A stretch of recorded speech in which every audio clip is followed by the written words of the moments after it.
I have this massive anger towards my mom because if she fought for me so hard after she was pregnant with me and had me, why did she use and abuse her body and not take care of me while I was in there? To have all of these mental challenges that I face day to day, dyslexia, ADHD, bipolar, ups and downs. And some days I have that critical, terrible brain that's telling me, oh, you suck, or you're not worth it, or you're not supposed to be here. Hi, everyone. Welcome to the Love and Grace podcast. My name is Bryan Post. I have a very special guest today, Grace. Hi, Brian. How are you doing? I'm doing great. Thank you so much for joining us. So today we are going to be spending time getting to know Grace and how we came to do the Love and Grace podcast and hearing her amazing, beautiful story. And so looking forward to it. So I just want to dive right in. Let's do it. And I want to start with your origin story. Tell me about where Grace started. How did you come to be? Sure, let's lore drop a little. So let's see. I was born 1999. I still consider myself a 90s baby, even though, I jumped on that train. I was like, they make fun of characters.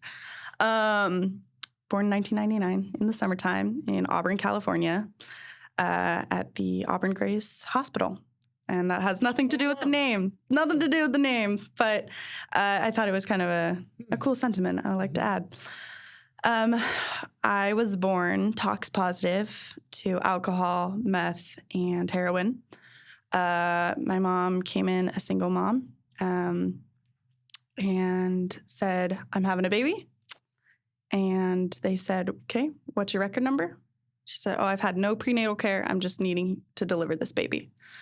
So I was born middle of the night, and I was very preemie, very small, 4 pounds, put in an incubator. And within about 11 days, I was put up in the foster care system after the natal care and stuff. Bio mom did come to visit on and off. She did fight for me. That was the interesting part that I battle with in my mind all the time is she did fight for me. She got an aunt to fight for me. That didn't go through because my mom is a fighter, my adopted mom. But I have this massive, still do, but I'm still working through it, massive anger towards my mom. Because if she fought for me so hard after she was pregnant with me and had me, why did she use and abuse her body and not take care of me while I was in there? To have all of these mental challenges that I face day to day, dyslexia, ADHD, a little bit of, bipolar and ups and downs, and just, really some days I have that critical, terrible, brain that's telling me, oh, you suck, or you're not worth it, or you're not supposed to be here. You're crazy. What, you want to start a podcast? Stupid. No. You can't do that. Critical parent. And I had the chance when I was about, I think 5-6 years ago, to meet her. And because I was ready to figure out my origin story. So I talked to my adopted mom. I said, hey, Mom, I would love to, find out more about my story. She's like, that's awesome. You actually have a biological sister. She's 12 years older than you. Her name's Lauren. And let's get you connected. So I met her. I have 2 nephews. I love them to death, which feels good. Having a biological family tree is something that I value because of my story, I think. Because what was her early experience? Sure, yeah. Oh, that's a really interesting story. So she was actually with mom until about the age 12. Mom was living in and out of her car with her 12-year-old daughter up in Lake Tahoe. And she was in and out of prison too. So Lauren was back and forth. Finally, her bio dad basically cut off Mama Lori, I call her, Mama Lori, and remarried. he adopted Lauren, I think when she was about 12, and he took her into the Bay Area. And she grew up very successfully. She was loved. Had that bio-dad connection. She's like Did she have bio-dad connection during that 12 years? From what we've talked about, yes. I think it was on and off just because he was trying to stay out of Lori's life. She knew growing up that her mom was pregnant with a baby, but she left that. She cut her off. Mom had me. She knew that she had a sister out there somewhere, but never thought she'd meet her. And then I pulled the trigger and I said, hey, I want to meet her. Sure. So How old were you? Oh God, 15, 16. Okay. My adopted mom and her stepmom, we met in the middle. I think it was like Woodland or something. We went out to lunch and I met her and it was beautiful. We have the same chin, same nose. She's a very different story than mine, but I am grateful for the connection that we have. And she has pictures of her and mom together, and I don't have any, and and she is a grandparents. She connected to Lori's grandparents. Mm-hmm. So she has like cool boat pictures of her and grandpa. Lori, she ended up overdosing before I got to meet her, which I was still going through this angry phase when I was in my teens. I left my religion. I was just super, super angry. And I always told my adopted mom, I said, if I ever met Lori, I think I'd just punch her in the face. I was so angry. Like I wanted to scream at her and yell at her and kick her and tell her, why'd you do that? Why'd you treat me so terribly? Have the nerve to fight for me and then just not care anymore. Like, I'm so curious. So you said that adopted mom worked really hard because she's really strong, worked really hard to not allow that to happen. Right. How do you feel knowing that bio mom, even though exposed you to all the chemicals, actually fought really hard to try to keep you, and then adopted mom fought to keep you as well? How do you feel about that? Interesting. It feels... I never have really thought, because my dad's a psychiatrist, so I'm very like psychological and up in my brain, and I love to learn how that works. And I've never really taken much time to think about the different perspectives. But one thing I remember, a story that my dad loves to tell, he may tell it again on the episodes, but when they came to first visit me the first day, and they were like grieving the loss of a foster child they did not get to place and keep. Like mom thought this was forever home for her. And she, had to grieve and went to therapy and planted a memorial orchard for this child. And one of the social workers calls her up and says, hey, there's a little girl. She was just born. She is severely underweight, may have tons of issues, but we need to put her in a home for now. Can you come see her? She's up in Auburn. And my mom and dad were like, mom was like, I need to talk to Doug because there's no way. She's grieving the loss of a child she thought she was keeping. So they come up, finally, some convincing, just come see her. She needs visitors or else she'll have like that cold utero experience, right? The cold time. And they're like, okay. They come up hesitantly. They see me in the incubator and of course they fall in love. But they're still very reserved. They're like, there's no way, like we can't do this right now. It's too painful. And then a nurse says, well, would you like to hold her? And they're like, no. And she's like, she needs to be held. So they're like, okay. My dad says, he describes it, he has big dad hands, the ones that big, perfect hug hands. He says, she like handed you to me and you were 4 pounds. You fit in the palm of my hand and I thought I would break you.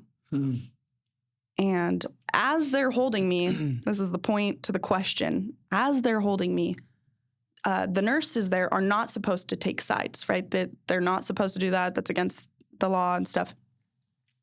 And Dad will say this, she looked over at me very, very sternly with like what I'm talking about. And she says, what this little girl needs is a stable family. A stable family. And from that moment on, they decided we have to take care of this little girl. that was the difference. I think that's where I drive it home is if I went with bio mom, I would not have that stable family. Would have been stable. Right. And I would not have the chance, the fighting chance that I have today, the mental understanding of the trauma that I have today. I always say, people ask me, where do you think you would be if you weren't adopted? And I say, I don't like to think about that. Yeah. Because who knows, right? So. What's your earliest memory? Earliest memory. We had this pig. His name was Ernie. He was a black Spaniard something pig. He was genetically born with 3 legs. And he was mean. He was a mean pig.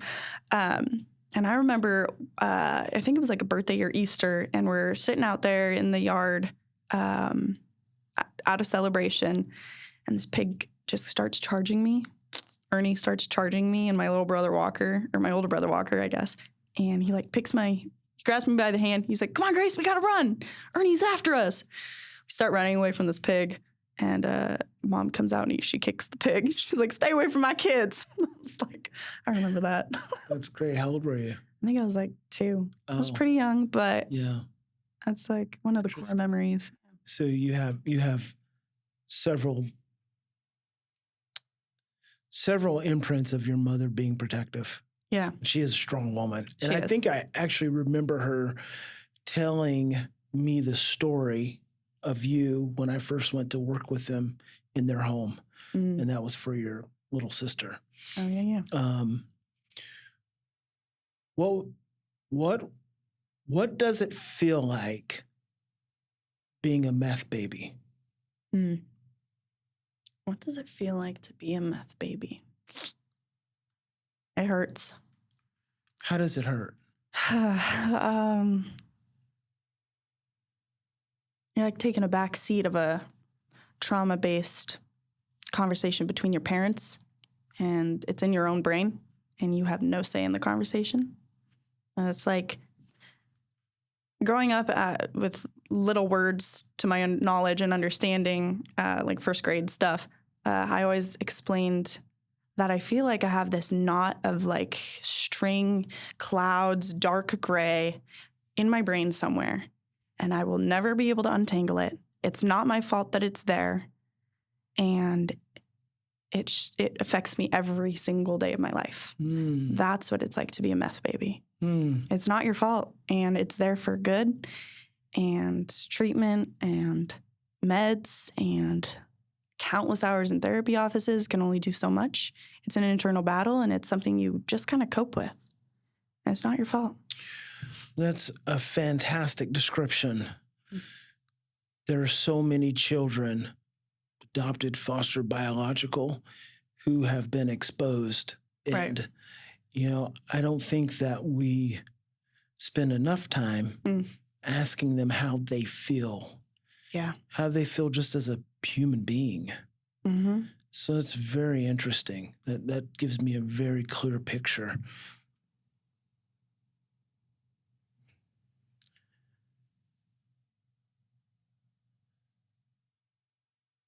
How old were you when your mother died, your bio mother? I would say about 15. How did that feel? I think it hurt. I still wanted to say something. I have this thing where I'm like, I do not, no matter where my life takes me, no matter if I succeed or my succeed, measures personally and not for the world to know what that looks like. If this doesn't launch, if this is something small, to me it's huge, right? One thing I've always told myself, and everyone knows me knows this. Exactly. Okay. Everyone that knows me knows that something I say that's like my driving force is I will never, ever, ever become my mother, ever.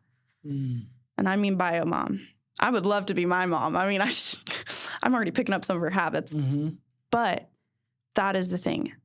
But when she died, I think there was this moment where I felt like I needed to tell her that. Mm. I'm never going to become you. You don't have this power over me. That's my favorite line from Labyrinth with David Bowie in it. Favorite movie of all time. You have no power over me. Because she is like the core memory. Mm-hmm. Like she is who I'm supposed to be. People, have children to continue their legacy, in a sense.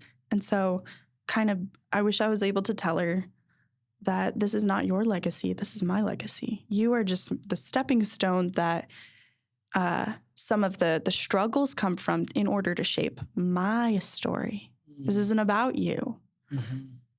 Those are my hugest struggles. The biggest struggles are rooted from where she is from. And I wish I could have told her that. That's the only thing that I regret. Yeah. And yet she went into the creation of you. And so we spend a lot of time, I believe, as adopted children and adopted adults, focused on our biological mothers. Well, what about your biological father? That's a great question. For that part of the story, it's very short and simple, to the point. I was what I call a bar baby, a one-night stand type situation. I think there was a little bit of back and forth there for a little while. All I know is that he was much, much older than my mom, like 70s. I know that there could be a grandfather out there, possibly, or cousins. And that's the other interesting thing is I don't know if this man has other kids. So I know a lot about my mom's side of the story because of my sister. But I have no idea about my dad. And so I was thinking about possibly looking out and reaching out to do some research in that because that, for me, it's more medical history. So I'm prepared for my future and my children and what that looks like.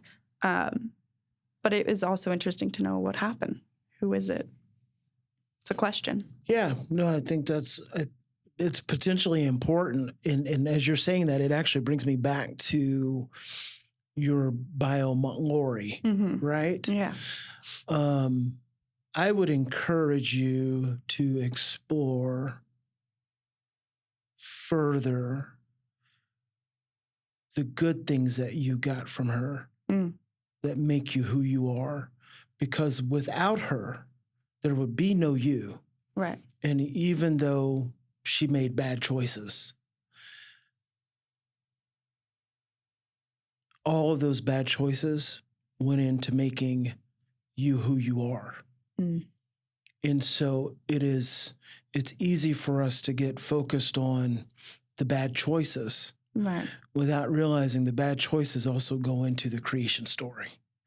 Yeah. And exploring that, because she had to have had remarkable strength to carry a baby through whatever it was she was dealing with. Right. Which is obviously why she's dealing with something. I always say that addiction is an external attempt to soothe an internal state. So she's dealing with something, but she saw you through, and then she fought for you. So there's more strength. She just happened to go up against your mom, who we both know is very strong. Right. But you can't discount the strength. There are good things that came from that woman that went into making you who you are, and you share that with your sister. Yeah. And I think it's a good thing to explore, not for her, has nothing to do with her, but for you and your own sense of who you are as an individual. It's just a thought. I think that's beautiful. I've actually always considered my life starting as soon as I signed on the dotted line. I've never really the origin story is like the birthing process and the incubator, and I would never look further than that or talk about her stuff. That's so much of the core beauty of who you are. Is the exploration of that. Right. So as soon as you say to me, because I'm also very visual, but as soon as you talk about the gray the gray mass that you live with that's all jumbled up and that you can never unravel and it's going to be there your entire life. The first thing that makes me want to do is have you breathe into that and go into that gray mass and just put sound to whatever it expresses, because it is an energetic part of you. And there's all kinds of stuff raveled and tangled up into that. And I'm not so certain that you can't release some parts of that. But if it is only looked at as a negative thing, you'll avoid it as opposed to going into it and exploring what's in there, because that's chaos. Mm-hmm. It's chaos, but in the midst of chaos is something really beautiful. And so I would just encourage, especially at your age, Mm-hmm. to because you have a long journey in this self-development, and Right. so I'd encourage you to look into that. Here's something I want to ask you. Sure. Tell me about a time when you had a behavior that was being driven from some internal experience you were having that no one understood what the internal experience was. They only looked at the behavior. Oh, okay. I got a good one. Okay. So I was first year high school. When I was to start off, this was so uncommon that my parents caught it fast enough that the outcome wasn't as bad as they thought it was going to be. Growing up, I was a lot like my youngest brother, very, very high energy, chattering, but it was all happy. So it was annoying, but it was happy. And so this was a stark difference. First year high school, we had just spent middle school in a co-op. My mom raised us to homeschool. Turns out being a mother and a teacher at the same time with children with trauma is very difficult, and to seek out an IEP or help. But first year high school, that was the first year of public school, IEP and support classes. At least I think it was like 2 a day. So I'm going to high school. Support classes involved getting freshman year, getting a MacBook or like an ebook, right? Normally you get that junior year to write all your essays and longer papers and things like that. But for the IEP kids, they got one 2 years early. This allowed me first access to the internet. And so when I was on campus, I think it was like Google Chat. I think that's where the story goes south real quick. I was a very expressive kid, into fashion, art, and a shared trauma with a lot of teen girls and of boys too, the desire to know verbatim that I am loved and people want me.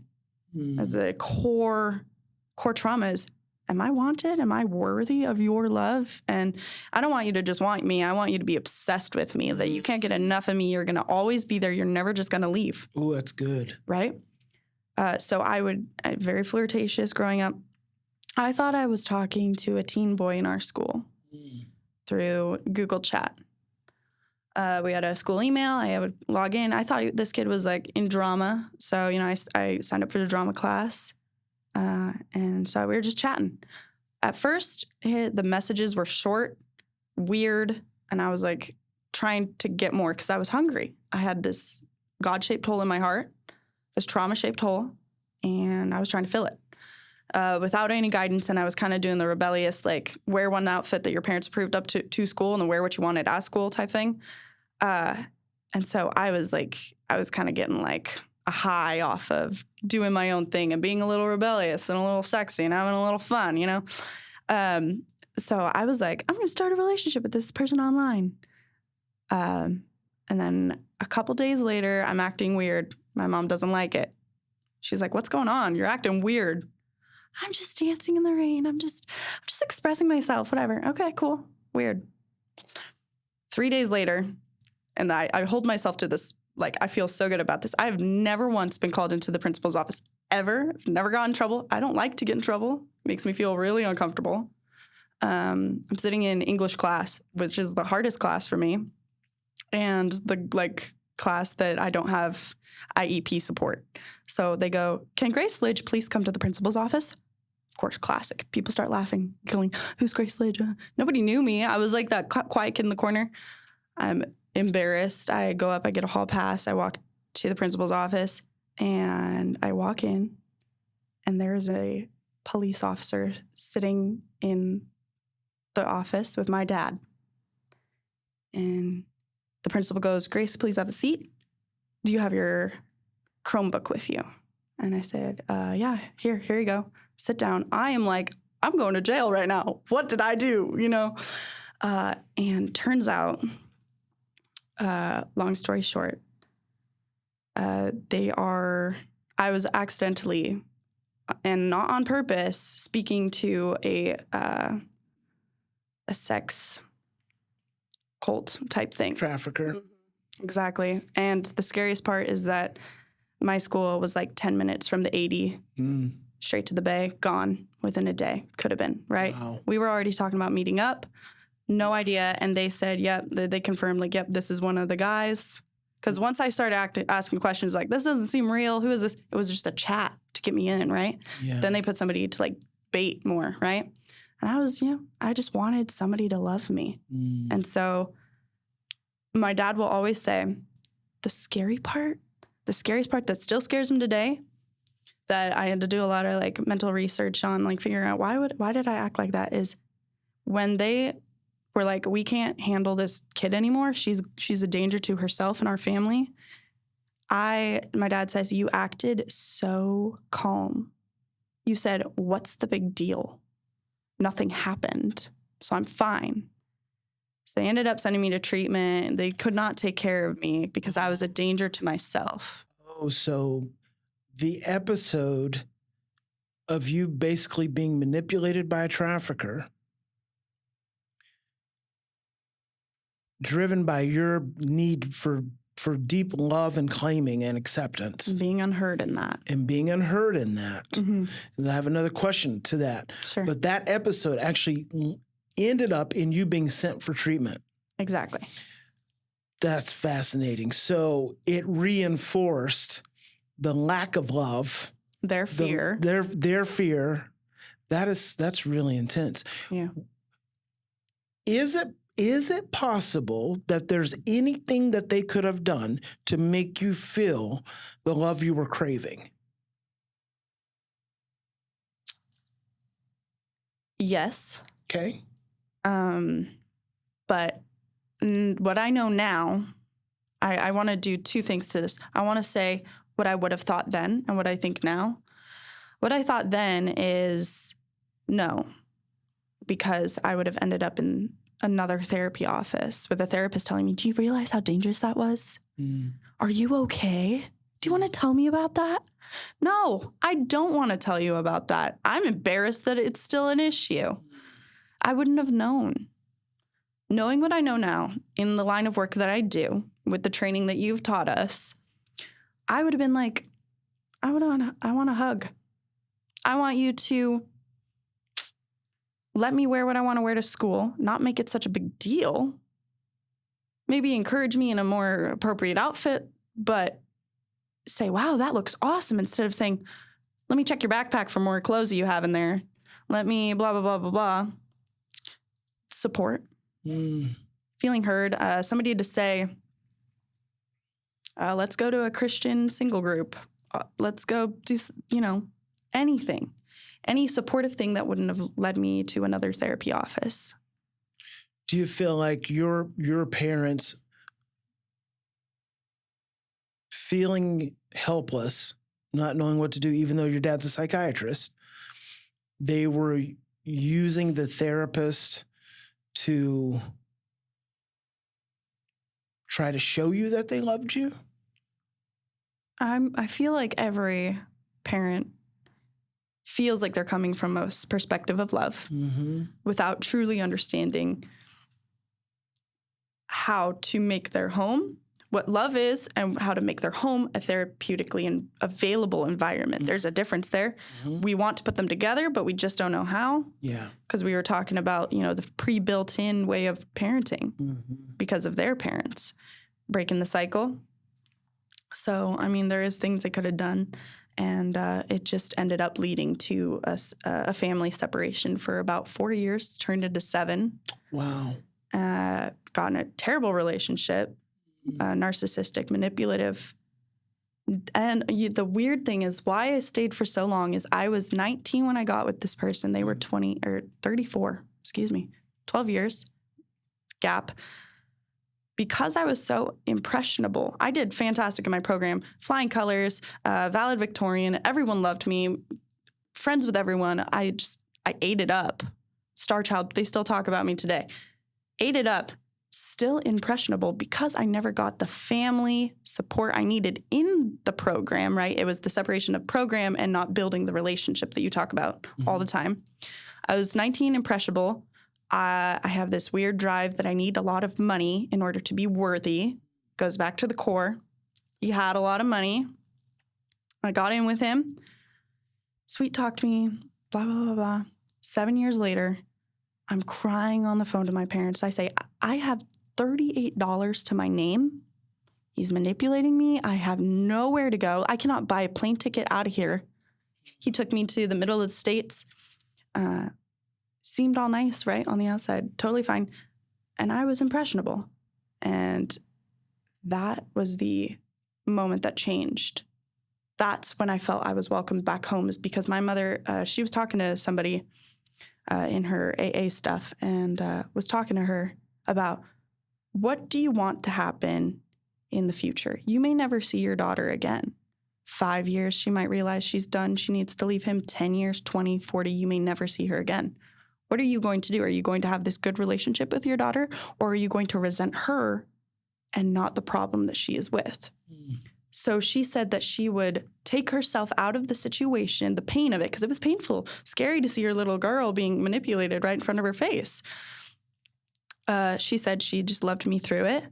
On that phone call, they had made it a possibility to come back, that their house was now a landing pad. They had changed through the work that you provided them. By that time, they had provided a therapeutic environment. They had learned that the way that they had set it up before, where it seemed unwelcoming, that they weren't going to be able to support us as adults, that had all changed. And on the phone in December 31st, or whatever the last date of December is, I was on the phone with them. I said, Mom, I want to come home. She says, perfect. How much is the plane ticket? I'm going to make you do it because you're an adult, but we'll pay for it. We get on. I said, please don't leave me. I need you. She said, I'm going to stay on this phone call with you. My parents are there. By this point, me and my partner were sleeping in different bedrooms away from each other. It was completely toxic.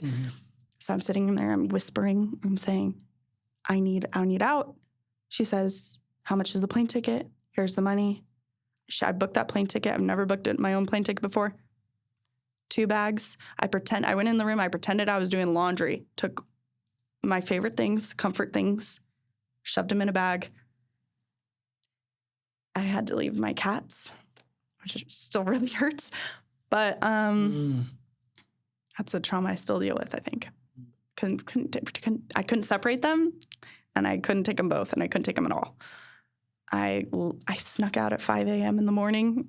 We were living in our warehouse at the time, because he was a business owner. And I'm pitch black outside, winter, freezing. It's snowing in Missouri. And I'm standing on the curb, and this car pulls up. I get in. We're going to the airport. And he says, where are you off to? I said, business trip. He said, good luck. I said, thanks. Wow. And that was it. Never looked back. And then within a couple months, my mom was telling me about Leaf. And I said, I want to do that. That's me. I am that kid. I want to support these kids. So I just made a TikTok the other day, and it was talking about, if you asked me a year ago, on this day a year ago, where I thought my life would be, slaving away at a kitchen counter, working for this man for free. I would not see myself starting a podcast to inspire others, empower others, and bring hope. That is not the turn I thought I would be taking, but it's the turn I'm glad I took. I just said no one last time, and now I just keep saying yes. That's fantastic, Grace. Thank you. And I feel like that brings us to a good place on this episode. I know we're going to be interviewing your mom and dad. I'm looking forward to that. Yeah. When I met you, first of all, because I knew your parents and had spent a lot of time with them, I always think that apple doesn't fall far from the tree. So I'm like, well, she's got to be pretty cool. And then you said to me very clearly, I want to do a podcast for adoptive families. And I love for people to, number one, have goals. And number two, to speak to them with confidence. And as soon as you said it, I was like, let's do it. Mm-hmm. Great. Fantastic. That's all you had to do is you just had to say that you wanted to do it. And you've been a great coach for the Leaf Company.